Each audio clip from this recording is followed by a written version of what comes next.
So, with all the crazy news about Donald Trump, Elon Musk, and Tesla, it feels like we're living in a sci fi movie. And, guys, I really know I like movies and I want to share some thoughts about this and the news. And let's just jump right in. So, what am I talking about movies? I'm thinking Star Wars. And basically, we're the rebellion. Trump and Musk and Tesla are the empire. But remember, in the first movie, basically, they build their Death Star and we blow it up. That's essentially Donald Trump's first term. Then we go to the dark time, right? That's the Empire Strikes Back. So that's sort of where we are at the moment. Musk and Trump are building up the forces to strike back, right? It may appear like they're winning, but remember, there is a third movie where they try to build another Death Star. And what do? Rebellion blows it up. So that's what we're looking forward to. Always remind yourself that the good guys do win, and we got to band together, right? And blow that Death Star up. So, talking about Death Stars, it looks like Tesla insiders are selling stock. See, can I tell you the good news? Because it's actually real. The Tesla CFO, the chair of the board, is selling, and also Elon Musk's own brother is selling, Kimball Musk. So, generally speaking, Kimball Musk has really good timing on selling his stock. And in fact, I think the article I was saying they added it all up and it's like $1 billion worth that they're selling. So they know something that, well, actually, we already know this. Tesla's a sinking ship. It's Titanic, and time to get out. And that's something I want to mention with you guys. If you own a Tesla, or if you're having this stock, it's probably time to get out. This thing is a sinking ship. And I understand Elon Musk and Trump, they want to build their old Cyberdine, Skynet, that kind of stuff. And this is, crazy as it sounds. And as we go through their plans of what they're doing, you'll be like, yeah, that definitely sounds like Skynet. If you haven't seen these Terminator movies or the Star Wars movies, you should definitely check that out. But this is seriously, these are real headlines just a few days ago. Elon Musk says Tesla aims to build 10,000 Optimus robots this year. Basically, what he's doing is he's just making up a bunch of nonsense because Tesla is failing as a car company. And so he's got to be like, okay, cars don't matter anymore because we're going to be the biggest robot company in the whole world. That's what he's going for. But honestly, I think Elon's going a bit wacko these days. There is a bit of a worry there because when you give someone the keys to the car, like an Elon and his essentially ragtag teenage prepubescent followers there, bad things could happen. I'll be honest with you, but this is sort of why I have to keep you informed.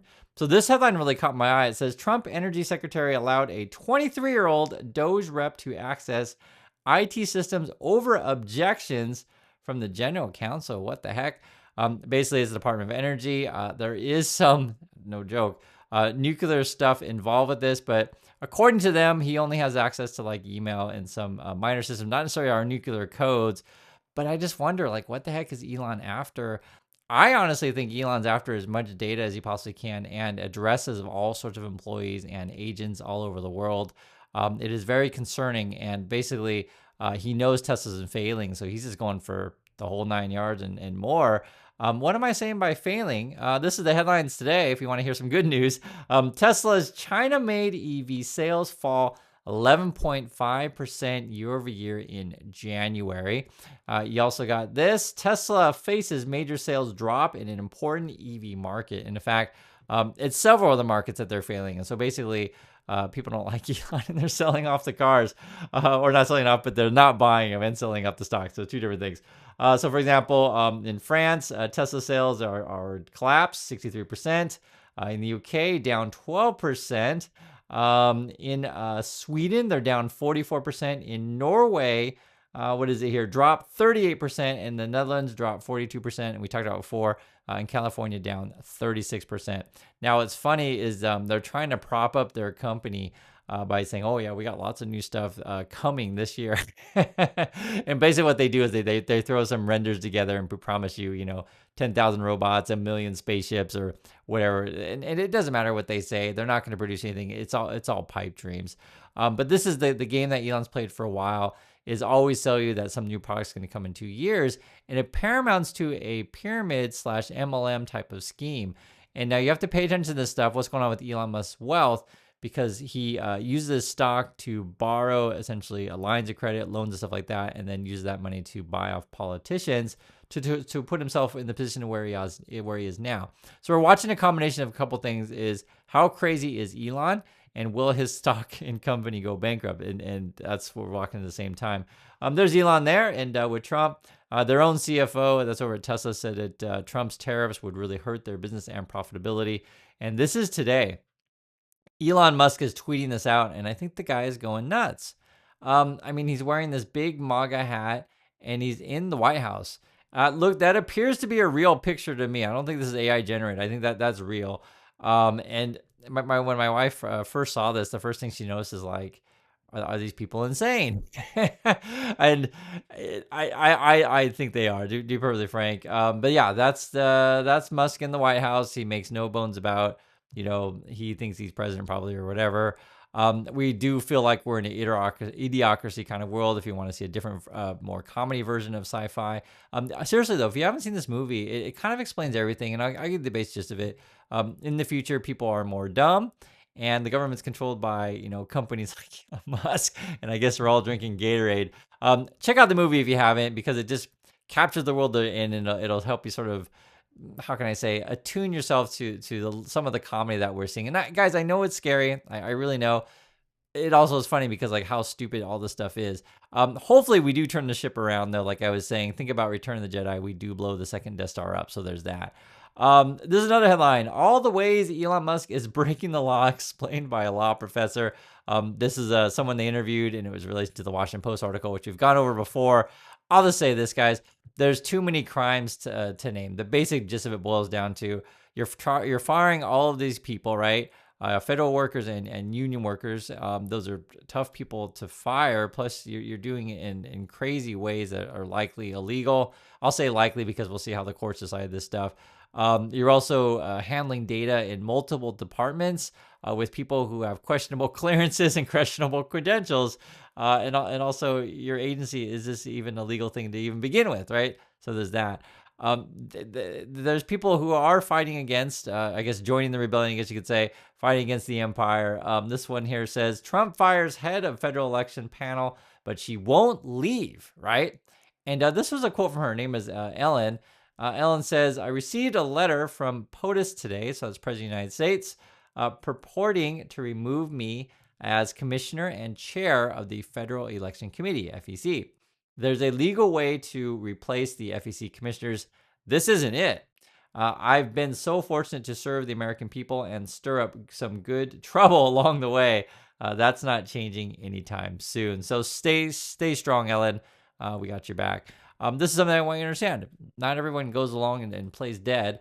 This is dismissed labor official sues Trump and NLRB chair over firing. So this is something that I've told you guys several times, that Trump and Musk, they don't like workers, and so they're trying to get rid of the National Labor Review Board. On top of that, Musk's team is falling apart. DOGE staffer resigns over racist posts. I told you guys about that. I know people are kind of curious what stuff he said. I'll just say, I don't really want to say, racist stuff on the channel. If you want to look it up, you can, but you're like, yeah, that's definitely racist. And I'm sure there's a bunch of posts out there if you want to find them, if you really want to. But yeah, he's gone. Now, another person has gone also. This was someone who was not part of the DOGE team per se, but it was kind of around the, how can I say? It was the agency that Musk kind of took over. And so this person resigned. Maybe just wants something to do with what's happening over there. You also got this because we're getting a lot of reports these days. The U.S. Treasury claimed DOGE Technologies didn't have right access when he actually did. So this article is actually about the same guy who quit over the quote racist post, and that's Marco Elez. And it may not necessarily be resigning over the racist post. It could be actually something else. I don't know. Because they're saying here he actually possibly could have changed the code. We're gonna get some more, reports as this gets worse and worse as they try to build their Death Star. We're gonna blow it up. This is another headline: secrecy is becoming a defining characteristic of Elon Musk's DOGE. And again, I just want you to think. I want you guys to think about how people are fighting back. Yes, they're trying to keep stuff secret, but the names and sort of what all of these people are doing is getting out there. On top of that, like for example, we know they're trying to build some sort of new chatbot thing. They're going to call this a GSAI. So I've been covering the Elon Musk Tesla stuff for quite a long time and the whole Twitter fiasco. I had a feeling he wanted to replace people with AI, and I ended up being right. And if you've been watching the channel and you guys know, we've been talking this for a while. And so we even know like the guy who's going to be building this thing. It's like the reporting on this stuff is actually pretty interesting when you read through these things. So, for example, it says DOGE is reportedly developing an AI chatbot that analyzes government contracts. So I guess they want to feed a bunch of contracts into this thing, which obviously is conflict of interest. Musk being a contractor of the federal government. I mean, that's another legal thing. There's so many legal things that, in my opinion, they should just arrest this guy and arrest all these people. I'm not sure what the holdup is. We'll see. So here's another one. So this is the person I guess who's developing said chat AI bot. Name is Thomas Shed. But a lot of their Doge people, they've turned off their social media profiles. So unless you're like an approved follower in that thing. For example, this person here, this was Edward Korestein. I just covered this, but I'll give you the gist of it. If you haven't seen my prior videos. He had multiple companies. One was like Tesla.sexy. And essentially what this is he's like a hacker kind of dude, goes by the user handle Big Balls, and has connections to Russian websites and Russian hacker type people. What more do you need to know, right? And the thing is, when you bring up this stuff, Elon Musk doesn't deny it. In fact, he just says, oh, make jokes about it. So, for example, so we know that one of his Doge team members, like a hacker dude, nicknamed Big Balls, and then like Elon Musk starts tweeting out, can't believe they doxed another Doge team member, right? And it's got a, I don't know if I want to describe that. We'll say this, that's a South Park person with the, I guess you could say, user handle name Big Balls. Same way that Elon Musk again doesn't refute any of the reports from Wired, who's been exposing their team members over there. Personally, I voted for Big Balls, and there again, no one elected Big Balls, so they don't deny it. Or Farzad, which is one of the paid Tesla stock promoters. He's even tweeting out, the trolls have won, absolute legend. And they're talking about how CNN's talking about that user handle Big Balls. And I feel like we're in a South Park episode as well. Or Beavis and Butthead. Oh, he said Big Balls. That'd be cool, right? Like, actually, my Beavis and Butthead impression is pretty bad these days. I haven't watched that show for a long time. It's an old show. Anyway, also too, how Elon Musk boosted false USAID conspiracy theories to shut global aid. So I guess Trump is firing almost all of the workers in USAID. I covered this last video, if you guys don't know. So we have people all around the world, and some people wake up one day and they could be in a dangerous part of the world, right? A violent country. And essentially their government emails shut off. They don't have a panic button on their phone anymore because there'll be like an app where if you have emergency, you push the button. That's cut off, and you're putting people's lives in danger. So I honestly am questioning Musk and Trump. I mean, are you guys purposely trying to destroy America? And are you guys assets of China and Russia? And I mean all sincerity. Musk has a factory in Shanghai, and there's a definite conflict of interest there. So, and then he's analyzing our government contractor contracts. Plus, he's going after military stuff, and essentially trying to freeze payments to all sorts of agencies. I'll keep going through the news, but there's all sorts of unsecured ways that they're handling data, it seems, not following protocol. And it's just like a gold mine for our adversaries, hackers. It's obvious what's happening, but I don't know. I just don't know why we're not arresting these people. So now I'm getting irritated right now. But this is the one account he's been interacting with a lot lately. That his name is Mike Benz. I had wondered what was going on with this. So I guess this is some sort of right-wing blogger, conspiracy theorist. All kinds of conspiracy theories. He's been doing this for the last 3 years, I guess, and then now finally he's rising to prominence, and Musk is kind of boosting his account, etc. For example, this is a professor. I want to say, I can't remember which university this professor is at, but Clemson. It's at Clemson, I think. Darren Linville, and there are people out there that expose whatever conspiracy theory is, bit by bit. I don't spend a ton of time on this stuff, other than if you want to, any of these things that you'll see on the line, whatever Musk say, it's always a quick Google, and you're like, yeah, he's making up stuff again. It's like every day they do this. Ben Stiller's calling out Elon Musk, saying you're just spreading lies about me, stuff like that. Another thing is Trump calls USAID tremendous fraud. His wife and daughter promoted its work, right? Total hypocrites as well. I'll say this though about the about any of the stuff that they're doing. Think of it this way. if you're the say in Batman movies, if you're like the Joker and the Riddler, right? So I'll let you decide who the Joker and which one the Riddler is between Trump and Musk, and you take Gotham City. The first thing you're gonna do is like fire all the police and put your people in. That's what we're seeing here. It's so obvious, and it's kind of ridiculous that Americans go along with it, but not everyone is. That's why I was showing you people do fight back. So, for example, government workers sue Trump and Rubio over catastrophic U.S. aid cuts, right? There is a rebellion here. Authoritarian regimes around the world cheer on the dismantling of USAID. So, you know, you can kind of see who's a friend of USA and who's not. Yeah, and they're taking the USAID office from 5,000 people to 290. So I guess they dismiss all these people. This is a big one here is I guess Trump requested a list of new CIA recruits, and I guess they wanted it in an unsecured way, which is kind of ridiculous. People in the CIA are saying you're hurting our agency for years, right? Because this is the truth.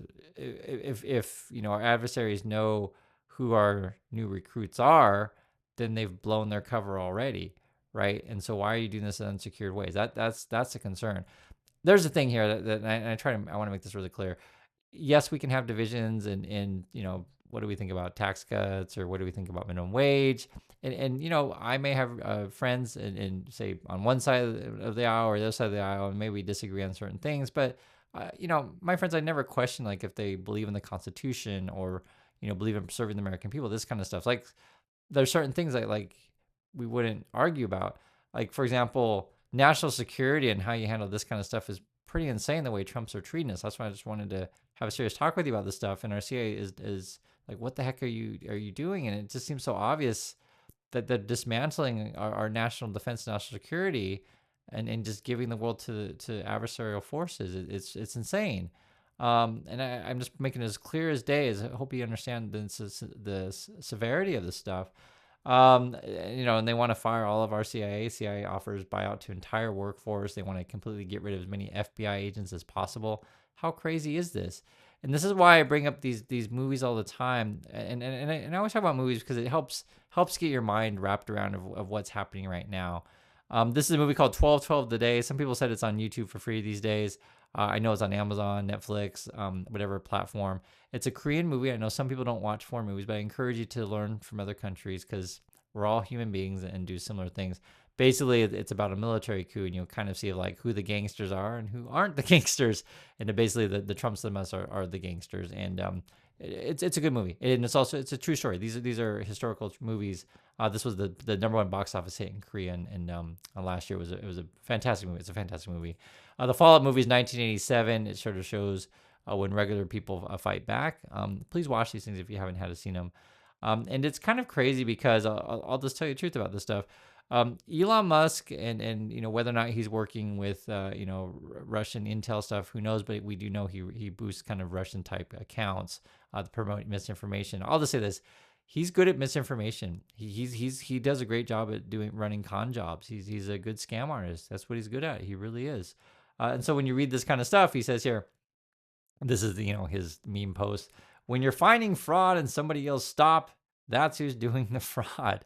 And like that's a pretty effective gaslighting kind of thing. The thing is, like, for me, if Elon Musk is a liar, I'm just gonna say you're a liar. it's that simple. And there's so many things that are provable that he lies about consistently. I've been talking about the Tesla stuff for a long time now. I'll just say this: if you guys are unclear on any of the Tesla engineering, ask a friend of yours that's an engineer. If you have any friends that have engineering and stuff like that, ask yourself: is it possible to go to Mars like Elon claims? Is it possible to build 10,000 robots without selling a single one? He's never sold a robot, yet he's telling you he's going to build 10,000 of these things. It's ludicrous. On top of that, think about this: The Apprentice, which is a movie, early years of Donald Trump.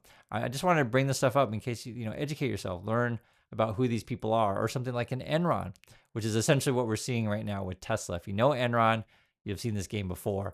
What else is going on? So they're attacking Politico. Whenever I dig into this kind of stuff, it's always the same. Elon Musk is misrepresenting and stuff, or basically lying. That's all it is. We do know that they are firing, and I'm showing you some articles on Politico, because the charges that Elon Musk is going to say is like, oh, they're subsidizing Politico, but it's just like, just staffers on the Hill are going to have subscriptions to this, both Democrats and Republicans, because if you want an informed, staff, you subscribe to these type of publications the same way I subscribe to publications, so I have quality news.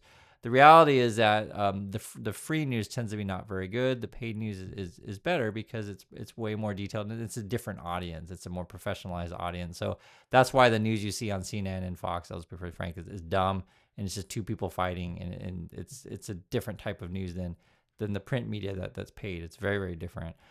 So, yeah, people on the Hill are going to subscribe to the news. That's what it is. Yeah. So, and then we also know they're still trying to fire a bunch of people in the federal government. On top of that, I wanted to point this stuff out as well. Earlier this year, or I guess last year already, it was discovered that Russia was sponsoring right-wing people on YouTube. I mention these things because I made some videos about this, and if you're not careful out there, you get sucked into that rabbit hole. And a lot of these guys, man, they're really disingenuous. You'll notice the differences when you see those channels. They're always angry all the time and just making a bunch of crap up. Or they're just doing just awful things and trying to twist your arm to get you to go with it, which is kind of ridiculous. So I guess now on Fox News, they're talking about how great it's going to be to take over Gaza. Like just let that sink in how effing crazy this stuff is. It's really crazy. That's why I'm just trying to just bring in some common sense into this stuff. To me, this is common sense. Don't dismantle our national security. Don't let kids, have access to our IT systems over, nuclear plants or whatever. It's nuts. On top of that, this is the stuff that Musk is tweeting out. American weapons programs need to be completely redone. Now he's talking about our, defense. The current strategy is to build small number of weapons at a high price to fight yesterday's war. Unless there are immediate and dramatic changes made, America will lose the next war very badly. So I think Musk is after defense contracts. I think that's what it is. He wants to cancel all the other ones and say, hey guys, I'm Elon Musk. I'm going to save y'all with AI and robots. And it's like, this is just like right out of a Terminator movie. That's how, Skynet would be made. It's so ludicrous. And I also want to point this stuff out, guys. Made a positive note. We had this kind of stuff in Korea. If you don't know, I'm Vietnamese. I have an American passport. I live here in Korea. My wife's Korean. Sometimes people get this stuff confused. I'm just telling you that's what it is. And in Korea, the President Yoon, he would listen to lots of crazy YouTubers. That's a real thing. I'm a YouTuber. I'm not crazy though. Please Google me. You'll find my education, etc. And you can probably just tell the way I talk. I read everything, and I'm a pretty reasonable person. At least I try to be, and I like to hang out with reasonable people. And thank you for watching. But basically, the president would listen to all this conspiracy crap all nonstop. It's like it even showed up in debates, those kind of things. And ultimately, though, he declared an illegal martial law and was making all sorts of obnoxious and basically false claims. And in Korea, we arrested the guy. And right now we're deciding what to do with him. They charge him with insurrection. The penalty is quite high. There is a capital punishment or several years in prison. I don't know what's going to happen right now. It's under trial, and that's what's going on here. So I'll just say this: justice can prevail. And again, I just remember think of the Star Wars movies. They're going to try to build the Death Star, and ultimately you blow the thing up. And on top of that, I think one of the things that'll really piss off people with the Trumps and the Musk is they're going to be so erratic, as we're seeing. It's just like, what are we in the first 10 days or whatever? If they start pissing off Wall Street and the big money, they'll be gone soon. So you can see this, almost every bet traders made on Trump in 2025 has gone awry. So that's my thoughts on this stuff. Don't forget about Return of the Jedi. The rebellion does win, and I'm pretty sure that the way Trump's and Musk and all the people they surround themselves with, basically just a bunch of grifters and self-serving, type of people, gangster sort of crowd, it's unsustainable. And that kind of world will crumble on itself, because if you're a greedy person and the people that like you are also greedy, put too many greedy people in the room, it's kind of like putting two spoiled brats in the room and only one toy, and they're both going to fight over the toy, right? You guys know how that would be. And then already you have Musk in the White House saying, it's my toy, it's my toy. And we'll see how Trump handles that. So thanks again for watching, and I'll catch you on the next video.